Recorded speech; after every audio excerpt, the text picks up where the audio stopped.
So next question. A three-hinged parabolic arch having supports at different levels shown in figure carries a uniformly distributed load of intensity 30 kN per meter over the portion left of the crown. Determine the horizontal thrust developed. Find also the bending moment, normal thrust and the radial shear force developed at a section 15 meter from the left support. Okay. So this is a diagram given. So question details given ആയിട്ടുള്ളത് it's a three-hinged parabolic arch എന്നുള്ളത് given ആണ്. Then supports at the different levels ആണ്. Supports A and B at the different levels. So this is the crown point C and the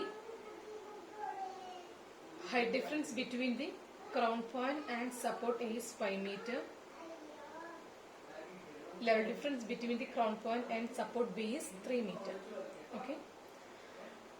And it carries a uniformly distributed load.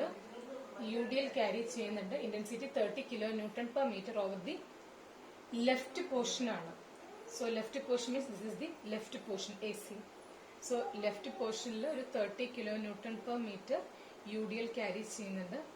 Find ചെയ്യേണ്ടത് horizontal thrust find ചെയ്യണം. So നമുക്കറിയാം എന്തായാലും ഇവിടെ reactions ഏതായിരിക്കും VA, H, here also VB, H develop ചെയ്യുന്നുണ്ടായിരിക്കും. So ഇവിടെ വരുന്നത് ഈ ഹൊറിസോണ്ടൽ ത്രസ്റ്റിന്റെ വാല്യൂ ഫൈൻഡ് ചെയ്യണം. ദെൻ നെക്സ്റ്റ് പറയുന്നത് bending moment, normal thrust and the radial shear at a section 15 meter. So this is the section. Suppose D is the section ആണെങ്കിൽ left സൈഡിന്ന് 15 meter ഡിസ്റ്റൻസിലുള്ള സെക്ഷൻ, ആ സെക്ഷനിൽ ഡെവലപ്പ് ചെയ്യുന്ന horizontal thrust, bending moment, horizontal thrust അല്ല, bending moment, normal thrust and the radial shear find ചെയ്യണം. ഇത്രയാണ് ക്വസ്റ്റ്യനിൽ പറഞ്ഞിട്ടുള്ളത്. ഓക്കെ. സോ പ്രീവിയസ് പ്രോബ്ലം ചെയ്ത സെയിം മെത്തേഡ് തന്നെ, ബട്ട് ഡിഫറൻസ് ഏതായിരുന്നു? ഇതുവരെ ചെയ്ത പ്രോബ്ലംസ് ഒക്കെ സപ്പോർട്ട്സ് അറ്റ് ദി സെയിം ലെവലായിരുന്നു, but here supports at the different ലെവലാണ്. ഓക്കെ. സോ ഫസ്റ്റ് ഗിവൺ ഡയഗ്രത്തെ കറസ്പോണ്ടിങ് ആയിട്ടുള്ള റിയാക്ഷൻസ്. ബോത്ത് എൻഡ്സ് ഹിഞ്ച് ആയതുകൊണ്ട് VA and H at A, VB and H at B develop ചെയ്യുന്നുണ്ടായിരിക്കും. Okay. നമുക്ക് find ചെയ്യേണ്ടത് horizontal thrust ആണ് first പാർട്ടിൽ. So അങ്ങനെ ഫൈൻഡ് ചെയ്യണമെങ്കിൽ തന്നെ നമുക്കറിയാവുന്നത് എന്താ, ഈ ഒരു ടോട്ടൽ സ്പാൻ 40 മീറ്ററിന് മാത്രമാണ് ഗിവൺ ആയിട്ടുള്ളത്. അപ്പൊ ഇതുവരെയുള്ള പ്രോബ്ലത്തിലൊക്കെ എന്താ തന്നിട്ടുള്ള third hinge middle പോർഷനിലായിരുന്നു.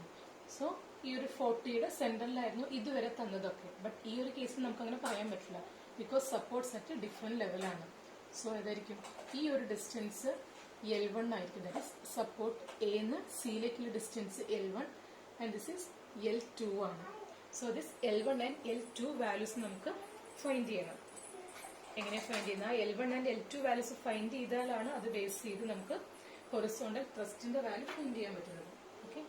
So L1 and L2 find ചെയ്യാനായിട്ട്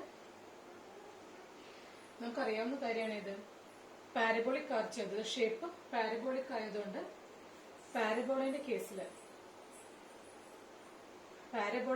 വരുന്ന റിലേഷൻ എന്തായിരുന്നു? X square by y is a constant ആണ്. X square by y is a constant ആണ്. അങ്ങനെയാണെങ്കിൽ നമുക്ക് ഈ ഒരു ഡയഗ്രത്തിനെ ബേസ് ചെയ്ത് നമുക്ക് എങ്ങനെ എഴുതാം? Left side, right side. അങ്ങനെയാണെങ്കിൽ ലെഫ്റ്റ് സൈഡിനെ ബേസ് ചെയ്തിട്ടാണെങ്കിൽ എക്സ് ഇസ് ഈക്വൽ ടു ഏതാ? ഇവിടെ വരുന്ന L1 ആണ്. So L1 square divided by ഇവിടെ വരുന്ന വെച്ചാൽ ഈ ഒരു പോർഷനാണ് എടുത്തിരിക്കുന്നത്. അപ്പോൾ this is the x value, ഇതാണ് ഇതിന്റെ വൈ വാല്യൂ. ഇവിടെ ആകുമ്പോൾ ഏതാ? This is the x value, this is the y value. So എന്തായിരിക്കും? L1 square divided by y എന്തായിരിക്കും? 5 വിച്ച് ഇസ് ഈക്വൽ ടു L2ന്റെ കേസിലാണെങ്കിൽ L2 square divided by 3 which is equal to ആയിരിക്കും എന്ത്? Constant A. ഓക്കെ. നമുക്കൊന്നിട്ട് rearrange ചെയ്യുന്ന സമയത്ത് L1 by √5 which is equal to L2 by √3 is equal to എഴുതാം L1 plus L2 divided by √5 plus √3 which is equal to L by √5 plus √3. Therefore, L1 നമുക്ക് എങ്ങനെ find ചെയ്യാം? L into √5 divided by √5 plus √3. അതല്ലെങ്കിൽ നമ്മൾ already derive ചെയ്തിട്ടുള്ള equation ഉണ്ട്. എന്തായിരുന്നു? L1 is equal to L into √h1 divided by √h1 plus √h2. രണ്ട് രീതിയിൽ നമുക്കത് യൂസ് ചെയ്യാം.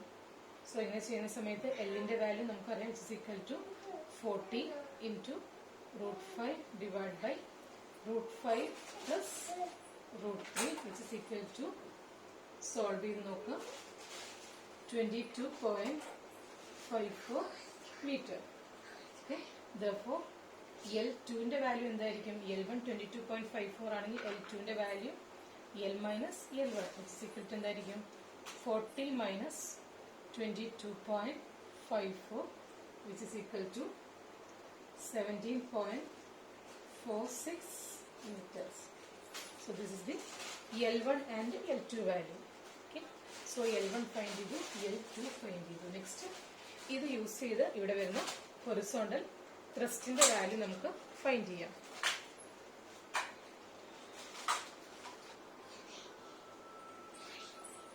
സോ നെക്സ്റ്റ് ഇവിടെ വരുന്ന റിയാക്ഷൻസ് ആണ് ഫൈൻഡ് ചെയ്യുന്നതെങ്കിൽ നമ്മുടെ ഇക്വേഷൻസ് എന്താ? VA plus VB which is equal to 30 into L1. ഈ ഒരു പോർഷനിലാണ് ആക്ട് ചെയ്യുന്നത്. So 30 into 22.54. Then moment above A is equal to 0 ആണെങ്കിൽ moment above A is equal to 0 ആണെങ്കിൽ എന്തായിരിക്കും? VB into distance. Total distance 40. Due to this VB കാരണം കൊണ്ടുവരുന്ന moment എന്തായിരിക്കും? Which is in VB കാരണം വരുന്ന മൊമെന്റ് ആന്റി ക്ലോക്ക് വൈസ് ആയിരിക്കും. So minus VB into 40 H axle. So ഇത് H കാരണം കൊണ്ട് വരുന്ന മൊമെന്റ്.